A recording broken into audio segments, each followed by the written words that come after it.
Assalamualaikum warahmatullahi wabarakatuh. Halo Mitika, salam kenal. Aku Muhammad Iqbal Pacriji dan saat ini kita kedatangan tamu dari guru SMK Asia yaitu Pak Ipul. Halo.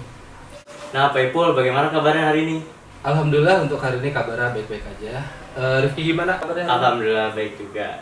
Nah Pak Ipul, kan Pak Ipul ini sebagai guru SMK Asia ya di sini. Iya. Terus juga Pak ngajar kelas berapa aja Pak? Untuk saat ini sih kebetulan saya ngajar di kelas 10, kelas 11 dan kelas 12. Untuk jurusannya saya ngajar di RPL dan TKJ bagian produktifnya.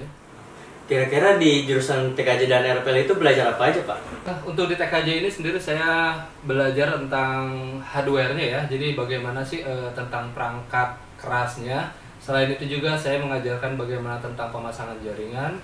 Kalau untuk di RPL sendiri yaitu saya biasa mengajar di bagian pemrograman mengenai pemrograman web dan web bergerak.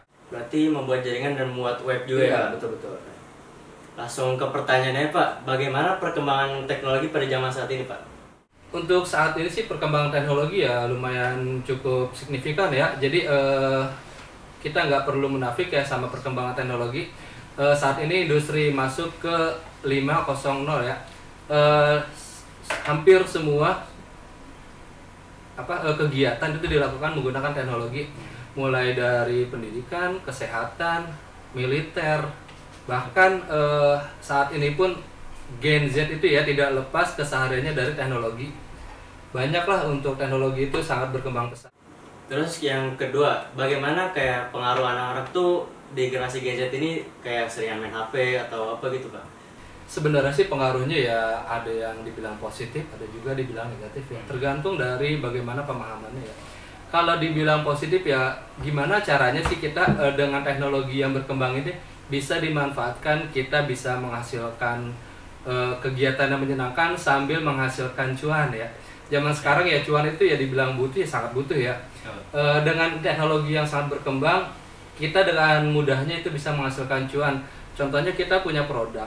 Kalau dulu tuh produk kita dipasarkan itu sangat susah ya. Kita harus door to door atau misalkan kita langsung dari toko ke toko. Kalau sekarang itu biasanya kita dengan adanya teknologi kita tinggal menggunakan gadget, kita tinggal pilih-pilih ya kan.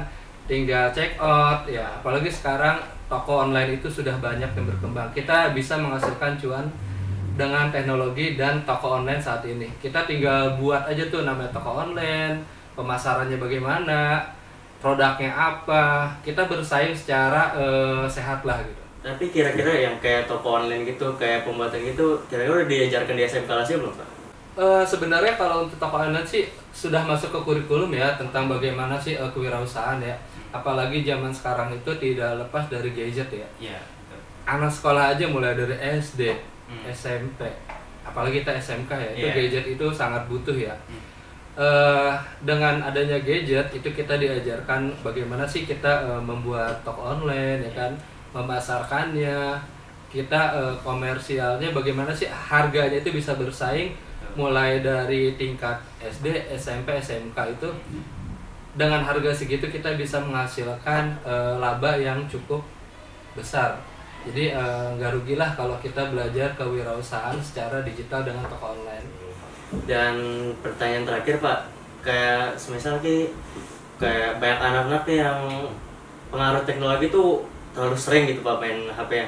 Nah cara bijaknya kita dalam menggunakan teknologi menurut Bapak itu gimana? Untuk bijaknya ya sebenarnya gini ya, kalau misalkan ketika kita butuh sesuatu di teknologi ya, kita coba dengan berbagi waktu ya.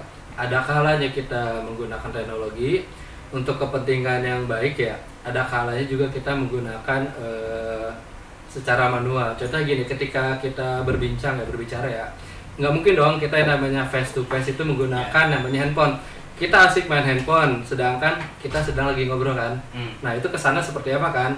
Makanya ketika berbijak teknologi itu ada kalanya kita berbagi waktu, ada waktunya bermain gadget ya kan, ada waktunya berkumpul bersama teman, ada waktunya berkumpul bersama keluarga.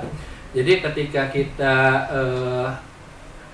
mau menggunakan handphone itu kita kasih waktu, kita kasih batasan. Jangan sampai kita handphone itu 24 jam di tangan. Ketika tidur kita menggunakan handphone. Sampai bahkan ada tuh yang zaman sekarang yang namanya Gen Z itu ya, sering namanya video call ya kan, sampai tidur-tidur tuh ya. Betul. Ya benar ya. Iya betul. Jadi betul. kita lebih bijak ketika kita menggunakan handphone, ada batas waktu yang kita butuhkan. Jadi kita juga menjaga kesehatan lah. Iya. Jadi kayak setiap menggunakan handphone tuh selalu ingat waktu ya, Ya, Pak. benar. Yang penting waktu kita dibagi lah antara yang gadget sama yang secara face to face-nya. Oke. Jadi kesimpulan para podcast hari ini kayak gunakan gadget sebaik-baiknya, kayak semisal menjual produk online, melalui online, terus gunakan waktu sebaik-baiknya. Sekian dari episode podcast kali ini. Terima kasih Pak Ipul untuk menyempatkan waktu untuk hadir di podcast kali ini. Dan buat teman-teman yang belum like, comment, and subscribe OSIS SMK Asia dan SMK Asia, jangan lupa subscribe ya. Cukup untuk portal kali ini. Wassalamualaikum warahmatullahi wabarakatuh.